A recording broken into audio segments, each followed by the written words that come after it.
That night, as the storm howled and lightning burned against my window, I lay frozen beneath my sheets, the closet door inching wider with every flash, until a yellow, mud-slick leg stepped out, trembling and scarred, followed by another. And then the sound of metal dragging across would reach my ears. A wrench, just before bare feet creaked toward my bed, stopping inches away, unmoving, breathing slow and ragged, waiting for me to scream, to twitch, to do anything. But I didn't. I couldn't not. Even when the voice, impossibly close, whispered in a gravel-soft tone, "Found you." Before the bed sank beside me, I drove for hours through winding forest roads, the kind where the trees form a tunnel above you and the sky disappears entirely. And just when the last bar of cell service vanished from my phone, I found the spot. A narrow clearing beside a slow-moving river, shielded by a ring of towering pines, eerily silent except for the occasional rustle of leaves that could have been wind or something else. And as I stepped out of the truck, the first thing I noticed was how the air felt different, not just cold, but heavy, like I had entered a place that didn't want me there.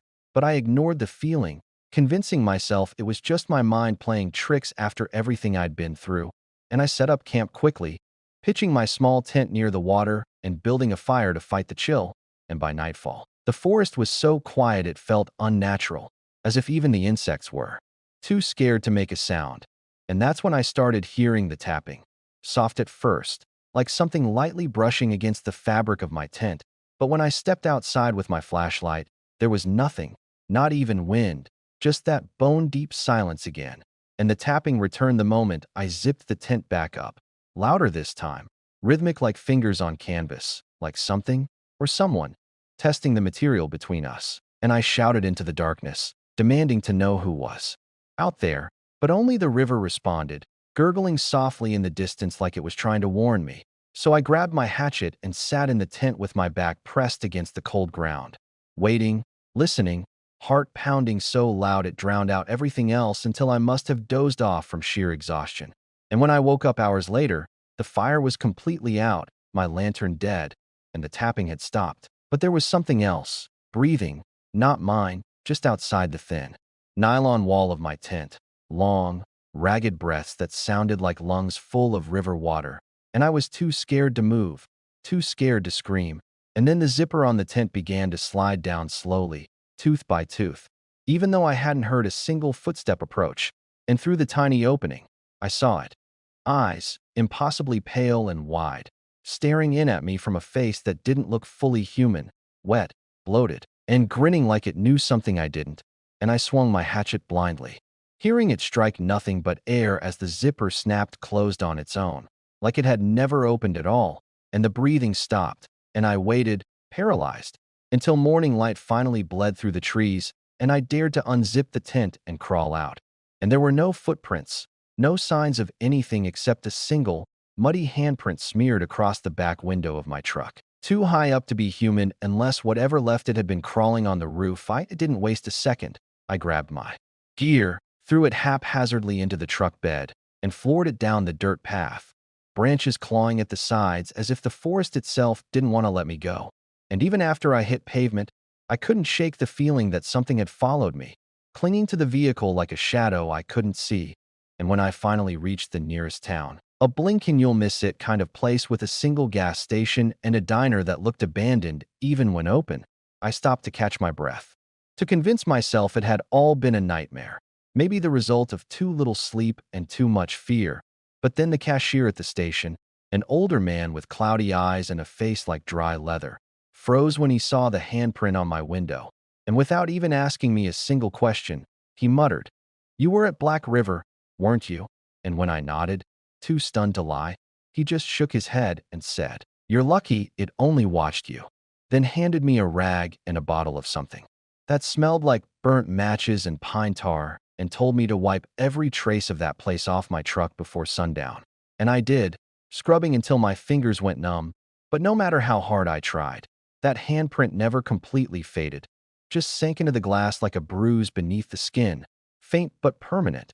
And now, days later, back in my apartment miles from those woods, the lights flicker whenever I try to sleep. Water drips even when the taps are closed tight, and sometimes, just Before dawn, I wake up to the sound of that same slow, wet breathing, coming from inside the walls. I try to tell myself it was stress, maybe guilt from trespassing where I didn't belong. But deep down I knew something had followed me, not in the way a person follows you down a street, but like a seed wedged under the skin, growing quietly, feeding off every doubt and every shadow. And it wasn't just the noises anymore. Now I was seeing things too, shapes and reflections that weren't in the room. My own silhouette lagging half a second behind when I passed mirrors, the air growing colder the closer I got to any darkened corner. And the worst part was the dreams, if you could call them that, where I'd wake up in the woods again, in that same clearing, except now the trees were watching, shifting slightly when I turned my back, and something was always waiting just outside my line of sight, whispering in a voice that was almost mine, telling me to come back, to finish what I started. And every morning I'd find fresh dirt under my fingernails and pine needles in my bed, as if sleepwalking had become something much more deliberate, something no longer entirely under my control. And I started locking my door, then bolting the windows, but still I'd wake to find them open, curtains fluttering like breath, and the handprint. God, the handprint. It started appearing on more surfaces: bathroom mirror, fridge door, even once on my own shoulder when I looked in the mirror, faint and fading, but cold as ice. And it's getting harder to tell where I end and it begins, harder to remember what my own voice sounds like when I scream, because now when I do, the echo sounds like it's laughing. The fear started to twist itself into something deeper, something heavier than just the presence of whatever it was that followed me. It was as if I had become it, a part of it, and I couldn't tell where it stopped and I began. I tried to reach out to people, at first, friends, family, but every time I opened my mouth, I couldn't find the words. The terror I felt was so vast, so all-consuming, that it wouldn't fit inside language. It kept me mute, silent, as if speaking about it would bring it into the world more fully. So I stopped talking. I stopped answering calls. In the isolation, it became a comfort, a shield I couldn't afford to let go of, even as it was suffocating me. My apartment, once a space I shared with the fragments of who I was before, had turned into a cell, the walls pressing in on me from all sides. I stopped leaving, stopped opening the windows, stopped stepping outside, even for groceries, until I no longer remembered what the sun felt like on my skin. The world outside was just a hazy memory, a dream that didn't quite fit with the shadows that clung to the corners of my vision. The house itself began to change in ways I couldn't understand. The floorboards creaked at odd hours, not in the rhythm of settling, but in a pattern, like someone, or something, was walking just out of view. The walls felt different, too, as if they were breathing, expanding and contracting with each breath I took, as if they were alive. I started hearing murmurs in the silence, low and unintelligible, just on the edge of perception. They would start out soft, like whispers from far away, but over time, they grew louder, clearer, and now they were right next to my ear, breathing, urging, pleading, in a voice that sounded so much like my own, it made my skin crawl that I couldn't escape it. No matter where I went in the apartment, it was there, waiting for me, wrapping around me like a vice. I tried closing doors, locking windows, but there was no escape. Every room was the same now. No light could pierce the darkness. No breath could quiet the whispers. I started sleeping less, staying up through the long nights, staring at the shadows, watching them move. Watching it move. My reflection in the mirror wasn't mine anymore. Its eyes too dark, too empty, its smile too wide. And when I reached out to touch it, the glass rippled like water, but there was nothing on the other side. I had become a prisoner of my own mind, locked away in a room that had no boundaries, no way out. Every step I took felt like I was sinking deeper into a dream that had no end, no purpose. Time had lost meaning. The days and nights bled into each other. I had lost track of how long it had been since I last spoke to anyone, since I'd last seen daylight, since I'd last felt like I was even human.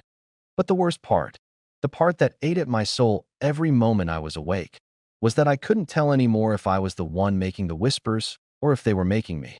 The thing in the mirrors, the thing in the shadows, had become part of me, and I was just another ghost walking through a house that no longer cared about the difference between the living and the dead. And the worst was still to come. I could feel it.